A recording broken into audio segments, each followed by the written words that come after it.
The rumble of Harleys echoed through the narrow canyon road, a thunder that never quite left the valley. The Iron Ridge Clubhouse sat like a fortress at the edge of town, all weathered wood and rusted metal, windows dark even in daylight. Inside, the smell of motor oil, stale beer, and tobacco hung thick.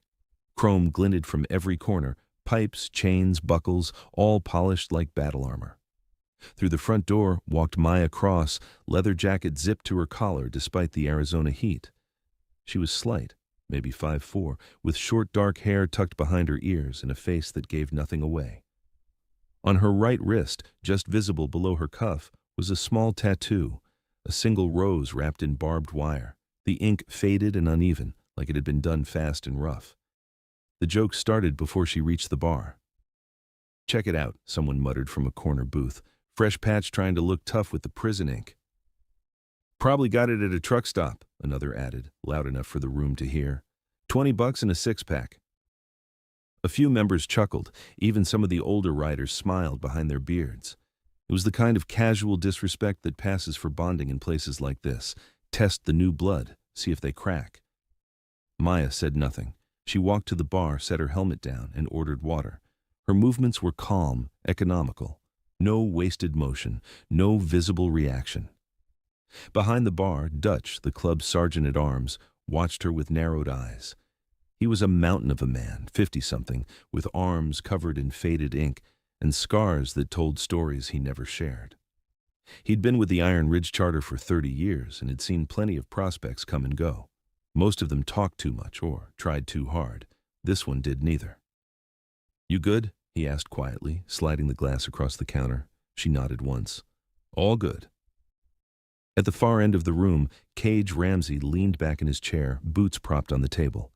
He was the club's vice president, 42, broad-shouldered, with a reputation for running the tightest crew in 3 states. He had jet black hair pulled into a ponytail and a gaze that could strip paint. He'd approved Maya's prospect status personally after she'd ridden solo from Tucson to prove she could handle the road, but approval didn't mean acceptance, not yet. "Yo, Cross," he called out, voice cutting through the noise. "That ink on your wrist. What's the story? Ex-boyfriend? Bad breakup?" The room quieted just enough to hear her answer. Maya turned, glass in hand, expression unchanged. "Just a reminder," she said. "Of what?" someone else asked. "Not to date bikers?" Laughter rippled through the clubhouse, not cruel, but careless, the kind that sticks because it's easier than respect. Dutch's jaw tightened, but he said nothing. He poured himself a shot and knocked it back, eyes still on Maya. She took a sip of water, set the glass down, and walked toward the garage bay, where a row of bikes sat in various states of repair. She didn't slam the door, didn't curse, just left the noise behind. The next 2 weeks passed in a rhythm that felt designed to break her.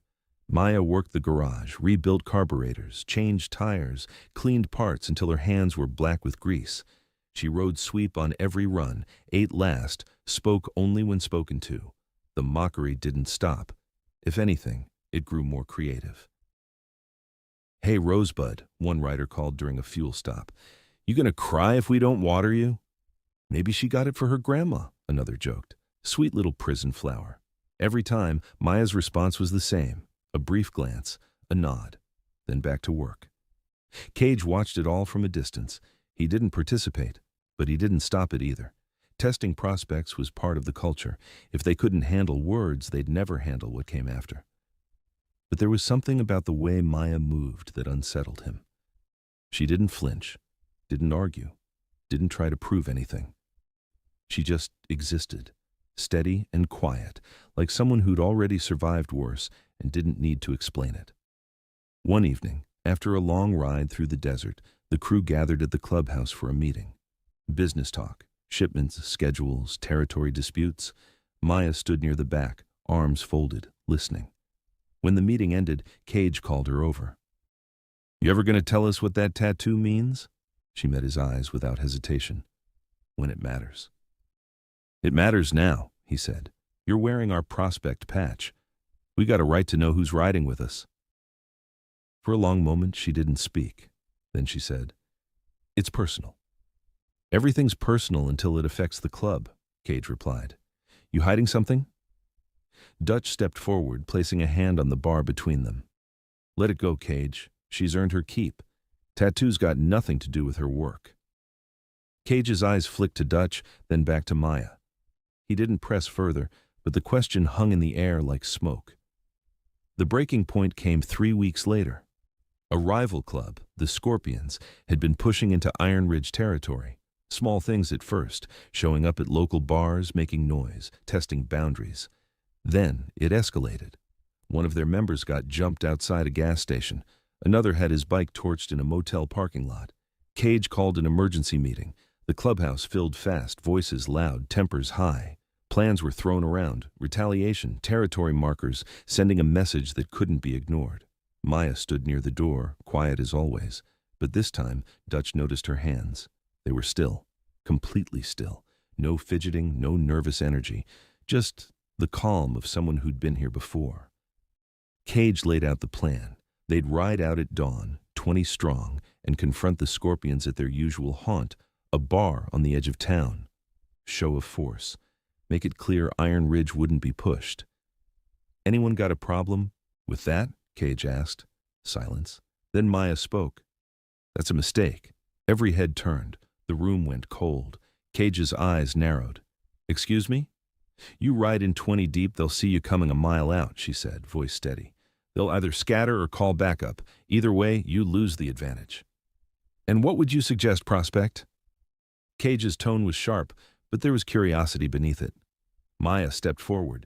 You send 3, maybe 4, low profile, fast in, fast out. You want to send a message, you do it quiet, not with a parade. The room erupted. Half the members laughed. The other half looked offended. Listen to this, one writer scoffed. 3 weeks in and she's running tactics.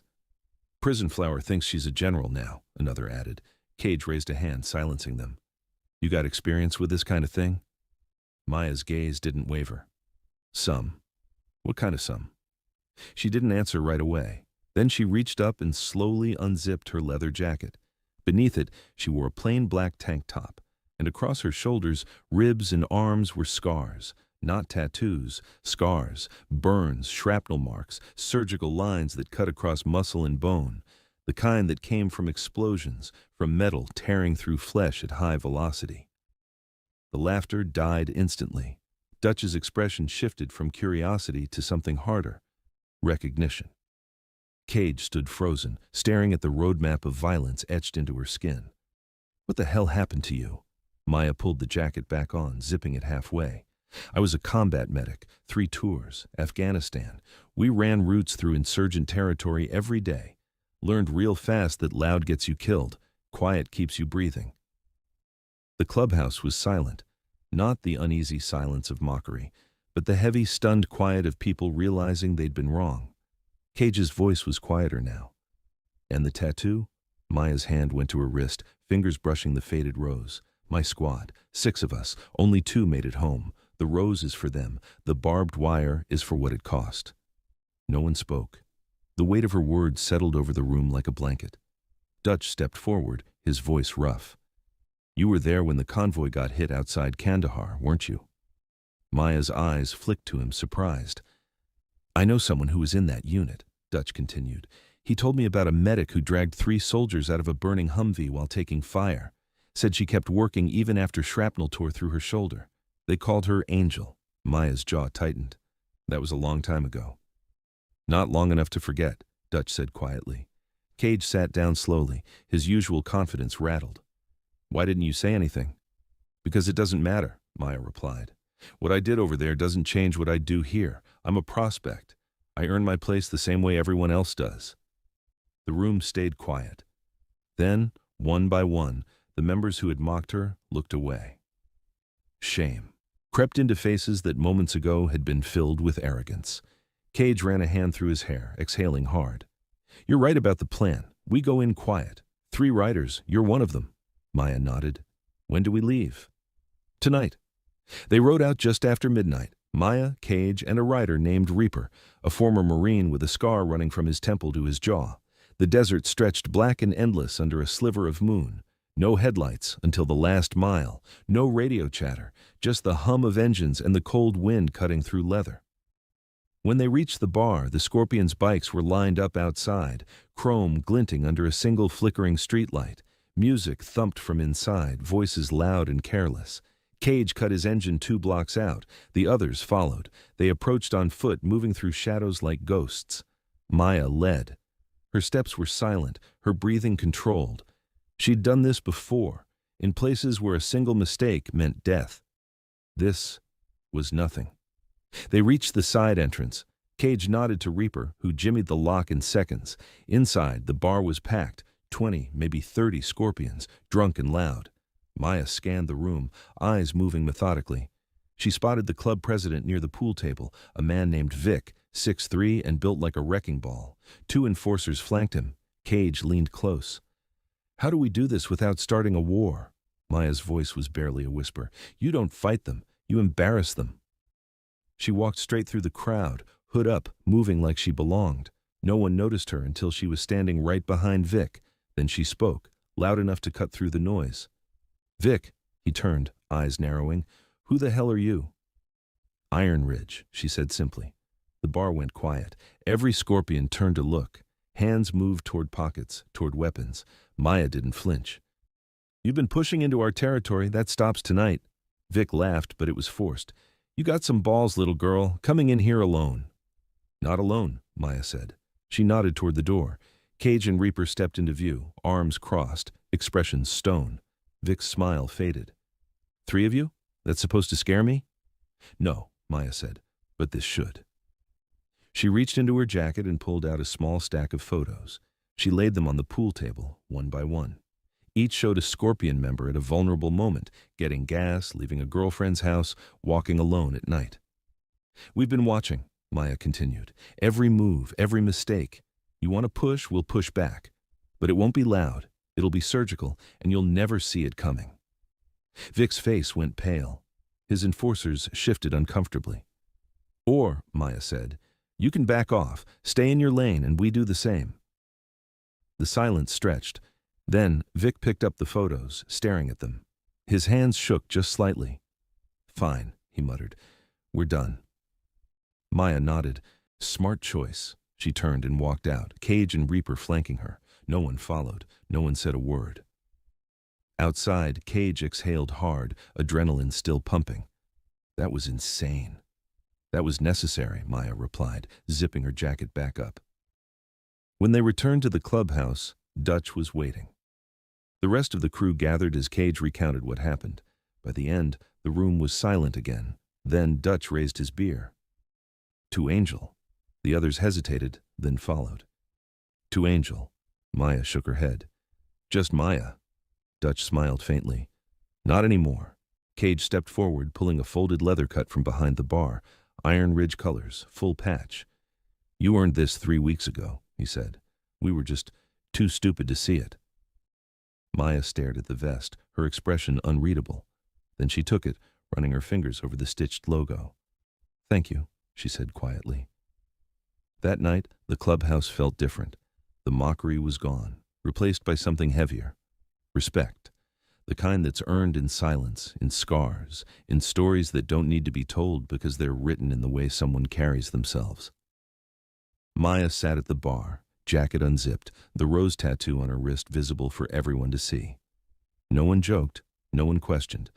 They just nodded when they passed, a silent acknowledgement of what she'd survived and what she'd brought with her. Weeks later, a younger prospect joined the club, cocky and loud. He saw Maya's tattoo and smirked. "Nice flower. That for your boyfriend?" Before Maya could respond, Dutch slammed a hand on the bar. "You see that ink? You show respect, you understand?" The prospect blinked, confused. "Why? It's not just anything," Dutch interrupted. "That's a memorial for soldiers who didn't make it home. And the woman wearing it dragged 3 of our brothers out of hell and lived to tell about it. So unless you want to find out what real hell looks like, you shut your mouth and learn." The prospect went pale. "Yes, sir."